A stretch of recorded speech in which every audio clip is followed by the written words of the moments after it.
دلوقتي انا عايز اكل مكرونه، المكرونه دي لو احنا بيتناها يوم في الثلاجه وتاني يوم سخناها هتنزل 40% من السعرات بتاعتها وبتتحول لالياف. او العيش لو حطيته يوم في الثلاجه وطلعته سخنته في الميكروويف او امرته بيتحول ل 40% منه الياف. بس العيش طبعا البلدي احسن طبعا من العيش الابيض، احسن من العيش الفينو ده مالوش اي فايده، هو بيخش جوه بيتحول لسكر بس بيبوظ الدنيا. ونفس الموضوع العيش الابيض، المشكله كلها في الدقيق الابيض، مشكله كبيره ان هو يخش جوه، مجرد ما يخش جوه بيتحول لسكر فبيعلي الانسولين فبرضه بيتخزن دهون.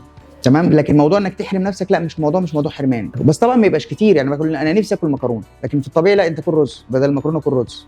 دلوقتي مثلا انا اكلت وعايز اكل حاجه حلوه، حته بسبوسه، حته كنافه، بس قطعه واحده، ده يبقى امتى؟ ده يا جماعه بيبقى بعد الاكل مباشره. ليه؟ دلوقتي شفت الجسم الانسان المعده بتبقى عامله زي المصفى، لو انت اكلت الحاجات الحلوه دي على معده فاضيه هتخش على طول تعلى الانسولين. لكن لما احنا نيجي ناكلها على اكل، بيبقى الاكل ده بالنسبه، شفت المصفى لما يكون عليها في حاجات مش هتنزل على طول، فهتخش في وسط الاكل، غير انك تاكلها على معده فاضيه. فنحاول لو احنا هناكل حاجه حلوه يبقى بعد الوجبه الاساسيه مباشره.